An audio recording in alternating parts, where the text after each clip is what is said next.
Okay, today we're going to be building this light box. This is the most inexpensive way that I could find to build a light box. I have a lot of people ask me about this, how to build an inexpensive light box. This is definitely the most inexpensive way that I could find to make a light box. So what this light box does is it makes the lighting even on whatever you stick inside of it. This would be good for anybody that's doing small products on eBay or Etsy or Amazon. It would be good for people posting their products that are small to Instagram, anything like that. It's just gonna give you a nice even lighting. Now, the way we're gonna build this today, you can do it for $2. It will help your photos out tremendously, but ultimately, this is just a quick fix to get you started. Say you got some stuff laying around your house that you want to sell. You want the photos to look good so it sells, but you don't really have the money to build a proper light box. This is a great, fantastic place to start.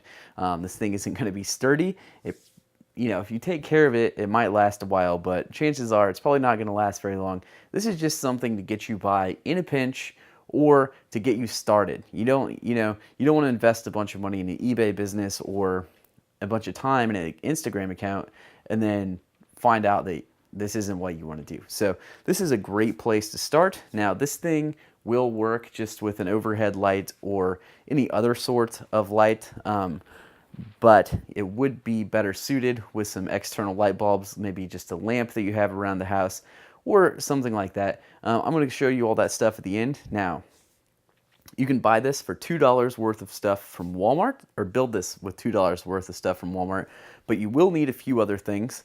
You will need a knife and or scissors, glue or tape, or both, and that's it. So I assume that you have, a knife or scissors or glue or tape laying around your house. If not, this is going to cost you a little bit more than $2, but you should still be able to get it under 10 and possibly under 5, depending on the glue and the scissors and knife you bought. All right, I think that's all I have for the introduction. Let's go ahead and get started on the build. First things first, let's talk about the two things you need to buy at Walmart for under $2. First off, this small box. I went with a 14 by 14 by 14 inch box, which you can get for 72 cents, as you can see here on the receipt. As you can see, I bought two of them because I'm not so sure I won't screw the first one up. And then the other item that you need right there is right above it on the receipt, tissue 6 sheet. That's the tissue paper, which you can see right here, which was 98 cents.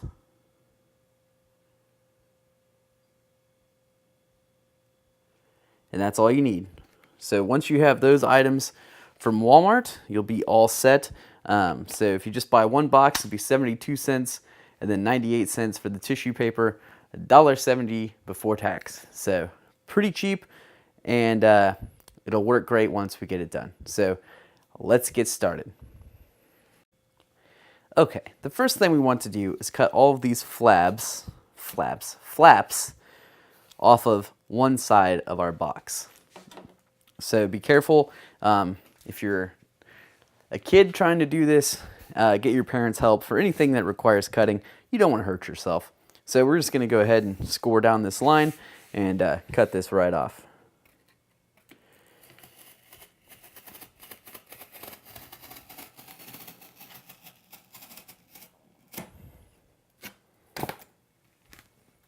We're going to go ahead and do that for the other three. Now save those because we'll use them a little bit later.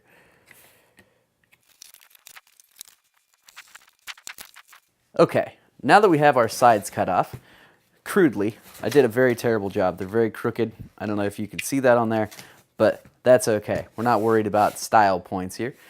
Next up, it will be beneficial if you have a ruler and a straight edge, but it's not necessarily a must-have. Now I'm going to roughly measure in an inch from every side. So let's put a mark there with a pencil or whatever you have. If you don't have a pencil, you could, if you don't have a pencil or a ruler, you could just put your knuckle there. Should be roughly an inch, and then mark it with your knife or your scissors if you need to, But since I have it, I'm going to go ahead and use it. That was just a quick little tip there to help you out, just in case you don't have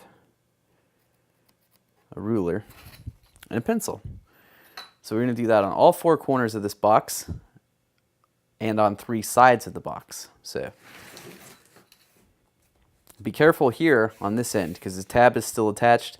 We do not want to measure from there. So it might help you to flip this tab up so you can see where the crease is to measure from.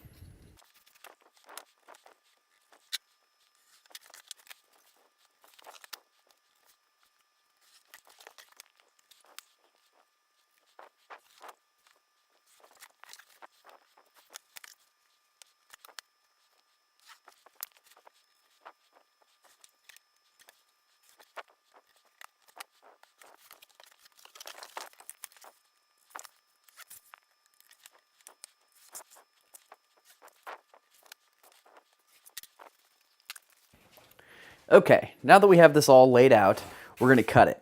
So we're going to cut down all of our lines, taking these sides out and leaving this swatch in the middle. Now, you want to be careful not to cut all the way through because this side doesn't get cut. Technically, you could probably try to cut through and do both at the same time, but I'm not going to do it that way. I feel much more comfortable just going around and cutting each one individually. So to keep from going all the way through, we're going to bring back these from earlier, the tabs that we cut off, and just slide them underneath here so that we protect our underneath surface. Now, you can either freehand and follow the lines or bring your straight edge back and follow the straight edge. Now remember, be careful and don't cut yourself.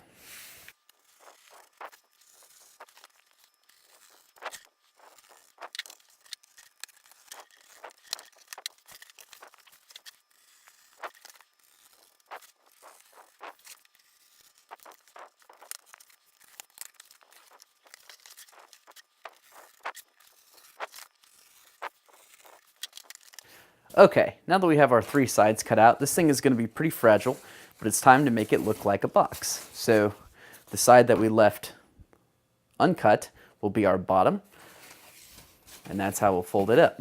So you should have something that looks like this.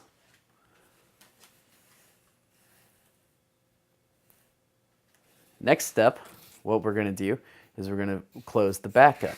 Okay, now there's a couple ways here that you could do this. You could just fold them in on themselves with this one, crossing them over, as I'm sure you've seen before.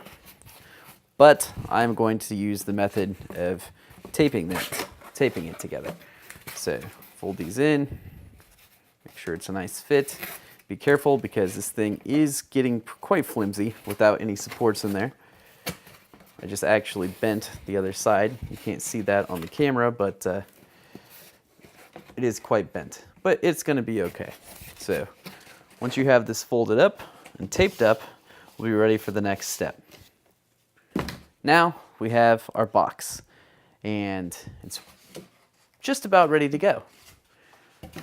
Now all we have to do is insert our tissue paper.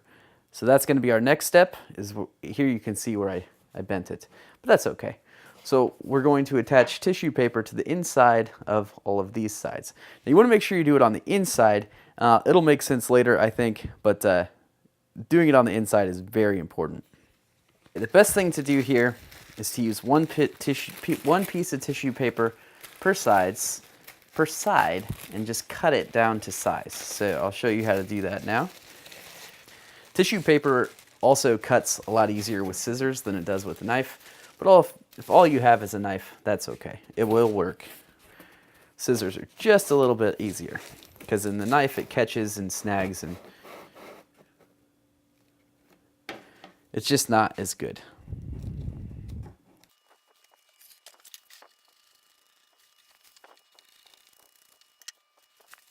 Okay, so now we'll do a test fit to make sure that our piece fits. And it does, so we'll go ahead and glue that in. I'm going to use hot glue. You can use tape or whatever other substance that you have.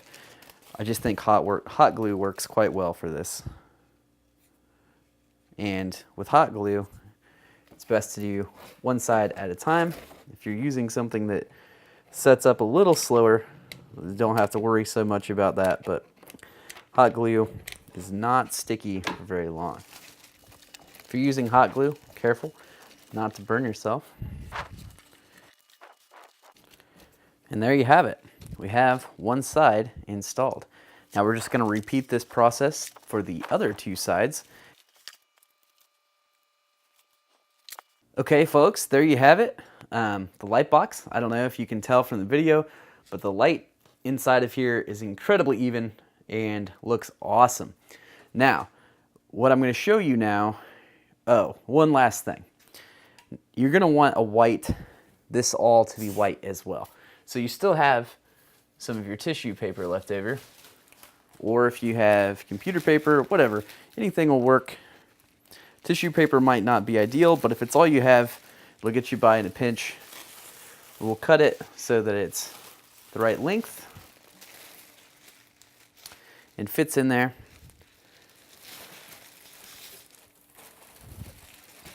Or right width, sorry.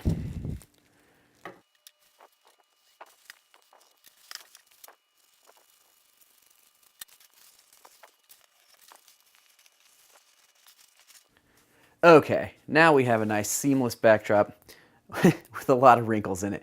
Like I said, that's not ideal. If you could get a piece of poster board or just computer paper or something, it'd be a lot better, but this will get you by in a pinch. So now what I'm gonna do is actually cover this up with a poster board probably and show you some photos with taken with an iPhone. I'm also going to add a lamp over the top and show you some photos taken with an iPhone with just one lamp over the top, just to show you how great this thing works. So there you have it, folks. Thank you for watching. If you have any questions, please put them down in the comments below and I'll do my best to help you out. Now you can make a much more robust version of this for a little bit more money. I think if memory serves me correct, you can build the more robust version for something like $20. I'm going to look into doing that project soon. I don't know how soon, so when I get around to it, I will link that in the description below. But anyways, thanks for watching, guys. I hope they found this helpful. The very inexpensive DIY light box. Thanks for watching. Please check out my other videos and have an awesome day.